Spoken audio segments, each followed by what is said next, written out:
Здравейте, казвам се Пламен Малджански, технически експерт в Renault Nissan България. Сега ще ви представя RS гамата на автомобилите Renault.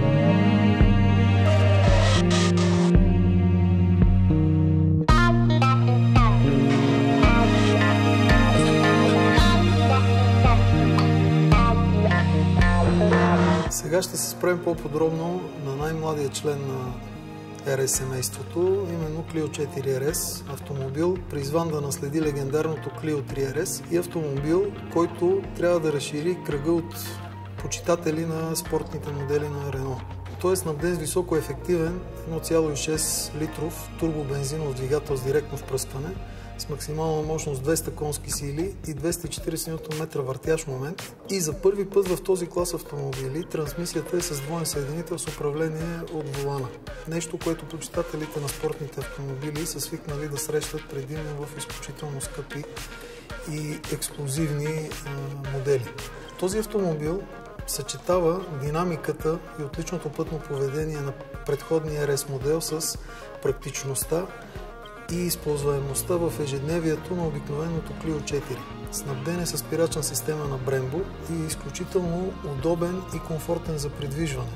Той носи всички отличителни белези на RS семейството, които идват директно от автомобилния спорт. И забележете, това не са модни аксесуари, призвани само за разкрасяване, това са реално действащи ефективни аеродинамични елементи, като например сплитера в предната броня, който напомня антикрилото на автомобил от Формула 1, ефективният заден дифузьор, който работи съвместно с спойлера на петата врата, така че да оптимизират въздушните потоци след автомобила и да повишат притискането му при висока скорост. Едно нещо изключително важно за безопасността и стабилността на движение.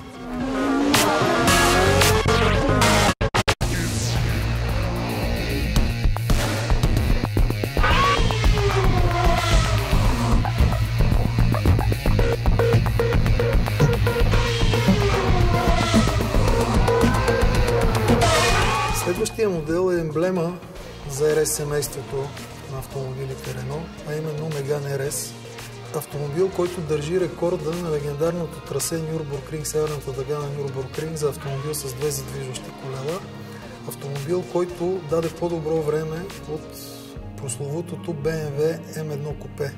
Този автомобил е снабден с 2-литров бензинов турбодвигател, снабден за първи път в този клас с Twin Scroll Turbo. Турбокомпресор, изключително интересна конструкция, съчетаваща еластичността при ниски обороти с експлозивната мощност при високи обороти. Както се разбира от името му, автомобилът е с 265 конски сили и 360 Нм въртящ момент.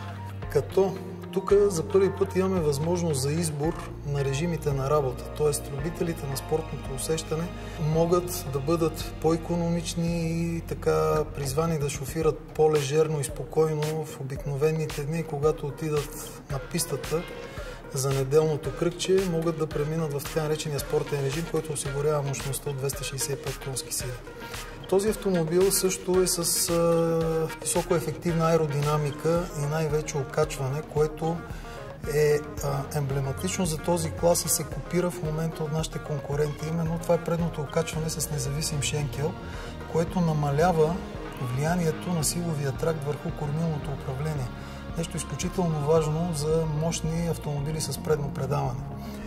И не на последно място, и двата автомобила са снабдени с високоефективната спирачна система на Brembo. Любителите на автомобилния спорт и феновете на спортните автомобили много добре знаят името на фирмата Brembo. Нейното подразделение AP Racing доставя спирачните системи за повечето автомобили във Формула 1. Имаме трансфер на технологии директно от автомобилния спорт. Те личат особено добре в самите двигатели. Даусайзинг, специални покрития на буталата и валовете, така че освен изключителна здравина, тези автомобили са много надежни и дълговечни.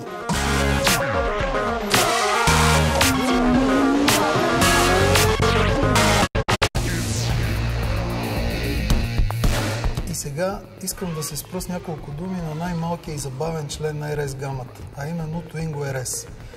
Един изключително маневрен и динамичен малък автомобил, който е в състояние да достави удоволствие съизмеримо с това при по-големите му брати.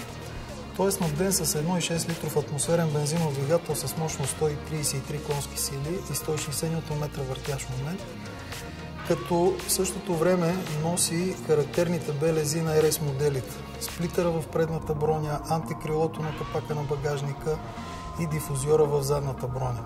Пак подчертавам, това не са елементи сложени само за украшение, реално работещи в аеродинамично отношение помощници, така че автомобила, бързото движение да са и безопасни. Друго, което искам да подчертая, е, че всичките автомобили са изключително практични и използваеми. Те са разработени на базата на серийни модели, но тук са използвани всички компетентности на спортното поделение на Рено.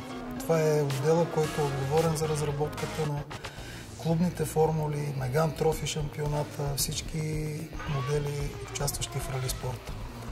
RS гамата на Рено доближава технологиите от автомобилния спорт на най-високо ниво, именно Формула 1, рали спорта, до обикновените фенове, до обикновените хора.